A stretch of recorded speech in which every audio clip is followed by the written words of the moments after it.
যে ঘরে বেশি পিঁপড়া থাকে সেই ঘরে কি এমন ঘটতে পারে? আমরা অনেকেই জানি না যে ঘরে বেশি পিঁপড়া থাকে সেই ঘরে কি ঘটে। হঠাৎ কেনই বা পিঁপড়ার এত আগমন ঘটে? আমরা নিজেদের ঘরে পিঁপড়া দেখলে নিজেদেরকে অনেক পেরেশানির মধ্যে ফেলে দেই এবং এই পিঁপড়ে মারার জন্য নানা ধরনের ওষুধ ব্যবহার করি। আজকের ভিডিওটি দেখার পর আপনার ধারণা একদমই পাল্টে যাবে। আশ্চর্য হয়ে যাবেন যে পিঁপড়া নিয়ে পবিত্র কোরআনে একটি সূরা নাজিল হয়েছে, তা হলো সূরা নামল, যার অর্থ হচ্ছে পিঁপড়া। কেন পিঁপড়া ঘরে আসলে তাকে হত্যা না করা উচিত এবং ঘরে পিঁপড়া আসা কিসের লক্ষণ, সেটা আপনারা আজকের আমাদের এই ভিডিও থেকে জানতে পারবেন।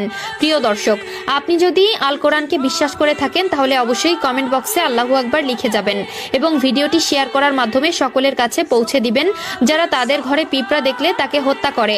তো চলুন বেশি কথা না বলে ভিডিওটি শুরু করা যাক। প্রিয় দর্শক, আমরা অনেকেই আছি যারা নিজেদের ঘরে পিঁপড়া দেখলে তাদেরকে হত্যা করার জন্য মরিয়া হয়ে পড়ি।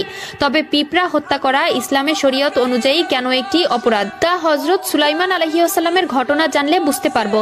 হযরত সুলাইমান আলাইহিসসালাম একটি নদীর কিনারে বসে আল্লাহর ধ্যান এবং খেয়ালে মগ্ন হয়েছিল। ঠিক সে সময় আল্লাহ তাআলার এক কুদরতি দৃশ্য দেখে অবাক হয়ে গেলেন।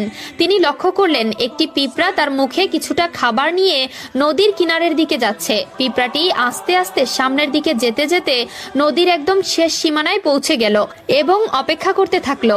সে সময় হযরত সুলাইমান আলাইহিসসালাম লক্ষ্য করলেন যে সময় পিঁপড়া নদীর কিনারে উপস্থিত হলো তখন সঙ্গে সঙ্গে পানির ভিতর থেকে একটি ব্যাঙ উপরে উঠে আসলো। তারপর ব্যাঙটি তার মুখ খুলে বসে থাকলো আর পিঁপড়া আস্তে আস্তে হেঁটে ব্যাঙের মুখের ভিতর চলে গেল। সুলাইমান আলাইহিসসালাম তখন ভাবলেন হয়তো ব্যাঙটি পিঁপড়া খেয়ে ফেললো, কিন্তু ব্যাঙটি পিঁপড়াকে তার নিজের মুখের ভেতর ঢুকিয়ে মুখ বন্ধ করে একদম পানির নিচে চলে গেল।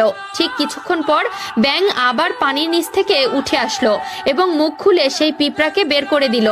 তিনি লক্ষ্য করলেন পানির ভেতরে যাওয়ার আগে পিঁপড়ার মুখে যে খাবারটি ছিল সেটি পানি থেকে বের হওয়ার পরে তার মুখে আর নেই। গোটা মুসলিম বিশ্ব জানে একমাত্র হযরত সুলাইমান আলাইহিসসালাম পশু পাখি গাছপালা সকল প্রাণীর ভাষা বুঝতেন। সে সময় তিনি পিঁপড়াকে ডেকে জিজ্ঞাসা করলেন পুরো ঘটনার ব্যাপারে। তখন পিঁপড়াটি বলতে লাগলো, হে আল্লাহর নবী, আমি এই নদীর গভীরে একটি পাথরের কাছে গিয়েছিলাম যেখানে একটি কীট বসবাস করে, আর আল্লাহ তাআলা আমাকে নির্দেশ দিয়েছেন আমি যেন সেই কীটকে নিয়মিত খাবার পৌঁছে দেই, আর আমাকে সাহায্য করার জন্য আল্লাহ তাআলা এই ব্যাঙটিকেও নির্দেশ দিয়েছেন। তাই এই দয়ালু পিঁপড়াকে আমাদের কোনো সময় হত্যা করা উচিত নয়।